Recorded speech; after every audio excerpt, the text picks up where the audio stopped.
Welcome to the Backlash at Backlash.com. My name is Rod Van Mechelen, and in this video I'm going to read excerpts from my 1992 article, Send in the Clones. The footnoted article is linked below. But first, a couple of historical notes. First, Send in the Clones is a play on the title of Judy Collins' 1975 song, Send in the Clowns, which in the context of MGTOW is actually a very fitting swan song for feminism. And the YouTube link to it is in the low bar. Second, for critics of the ideas of transhumanism and the singularity, and goodness knows I've got some reservations of my own, and knee-jerk when you hear me talking about ideas commonly attributed to the transhumanists, keep in mind that I wrote this in 1992 and had not even heard of Ray Kurzweil back then, although in the 2012 commentary by then I had. Now, send in the clones. Quote, as we look forward to see where the technology race leads, we should ask three questions. What is possible? What is achievable? And what is desirable? Close quote. Eric Drexler, Engines of Creation. A woman needs a man like a man needs a woman? 1992, Bellevue, Washington. Assume we already possess the ability to clone humans. Note, by 1996 we did. Of what use would we have for the opposite sex? Given a technology that could control all genetic variables to combine and recombine them all into as many variations as sex provides, but with the added benefit of no genetic accidents, of what use would women and men have for the other? George Gilder raised this question in his book Men and Marriage, pointing out that men with thousands of years of violence socialized into their myths, traditions, lore, and sexuality, not to mention our genetics, would quickly dominate in a world where sex was no longer required for reproduction. If men could get all of the emotional housekeeping they need from one another or from intelligent agents and robots, what use would they have for women? Conversely, of what use would men be to women? Technology provides women with men's brute strength, and soon it will even provide the means to simultaneously promote growth and restore our planet to a sound ecology. With all of this, what need would women have for men? Complementary energy. Women harness the energy of aggressive men, or alpha males, anchoring their ambitions and drive to the long-term growth of civilization. Aggressive men push the limits of society, making it grow. What grow lives. What does not dies.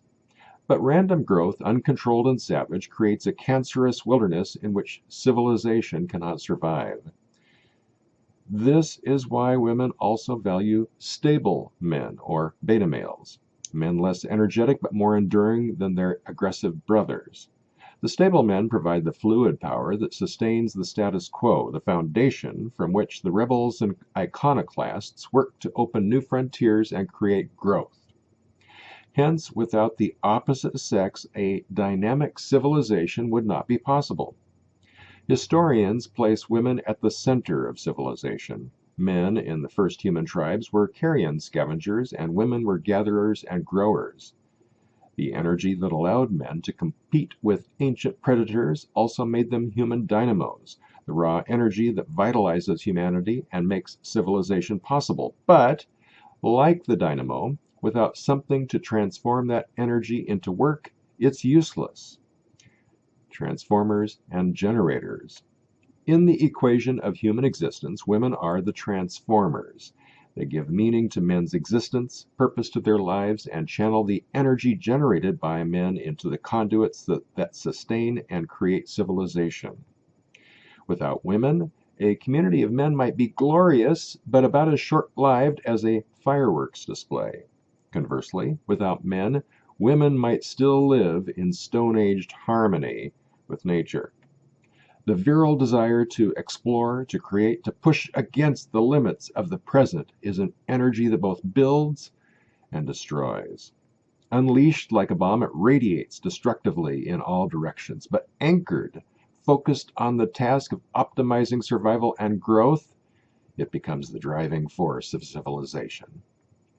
For few women, despite any socialization to the contrary, possess such drive. Babies and hormones have a way of catching up with most women, rooting them to an interdependence that demands a stable, safe status quo. At one time, the Stone Age was the status quo. In some places, it still is. But men are driven by testosterone to confront, to act, and to ignite the present with a glory that burns through to the essence of new tomorrows. In absolute terms, there are innumerable exceptions, but these are relatively few. Those few aside, women need men because without them, they would have the stability of stagnation. Men likewise need women because without them, our civilization would be more flourish than flourishing. We create civilization together. Beyond the most basic needs of reproduction, we need each other. Without women, men would be like lions roaring without reason, and without men, women would be like songs without music. In Civilization and Its Discontents, Sigmund Freud asserted women, quote, come into opposition to civilization, close quote, because they, quote, represent the interests of family and of sexual life, close quote. In other words, they tend to undermine the construction of civilization because all they want their men to do is stay home and copulate, while their men are otherwise inclined to mount wagon trains and pioneer new worlds. Now, I'm reminded of a cartoon years ago. A Japanese couple is sitting in their rather austere home, and they've got a vase. And his wife is saying with discontent written all over her face, my sister has 2 vases. By the way, so, yeah, women kind of also drive men to go out and pioneer new worlds. Continuing, by the way, during her 1994 lecture tour, second-wave feminist and current faux libertarian Naomi Wolf said she essentially agrees with this view. And in 1995, she referred to women as, quote, buckets of lust, close quote, and said she would present her argument for that in her next book, although I think she later decided not to.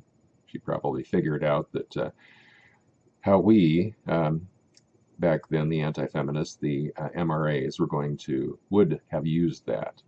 Continuing, obviously Freud was mistaken, but his error was not in making a sexist generalization, but in not taking his concerns far enough. In their own way, men are just as anti-civilization as women are. And this was something that George Gilbert covered in his book Men and Marriage in the chapter The Princess and the Barbarian. It's a great read, the whole book is. I highly recommend it. Together, women and men make civilization. Yesterday's possibilities, tomorrow's realities. 2012, Olympia, Washington.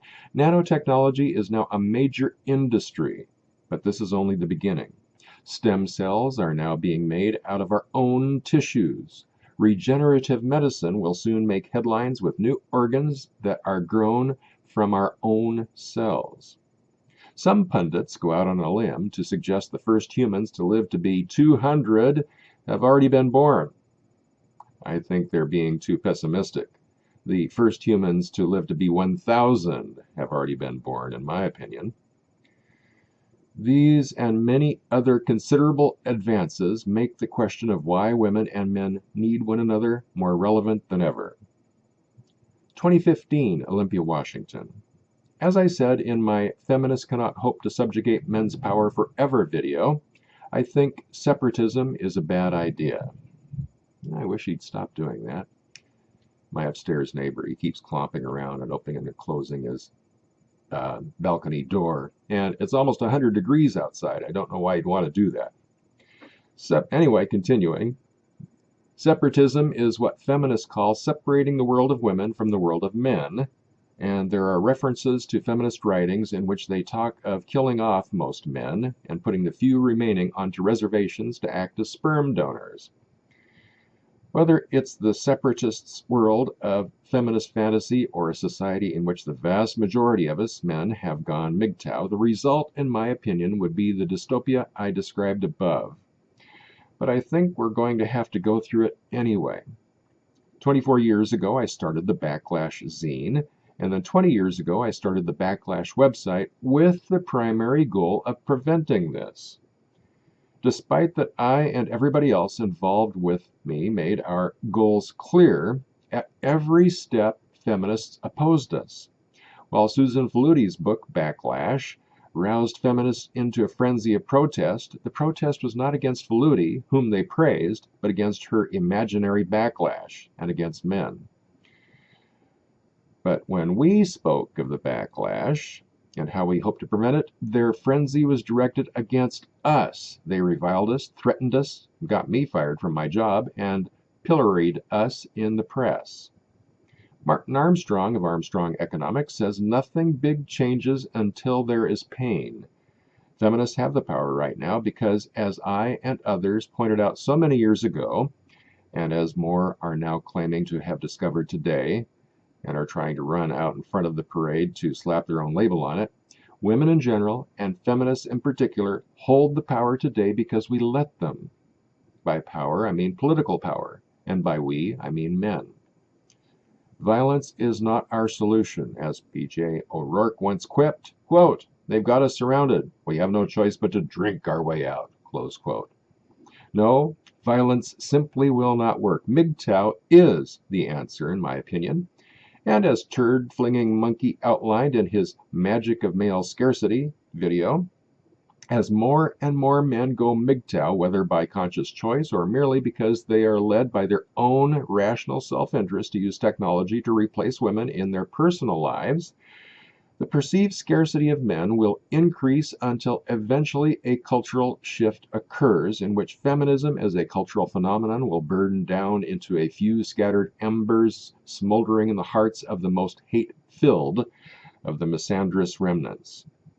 It will be a difficult time, and for the millions, if not billions, of blue pill men, the red pill will be painful.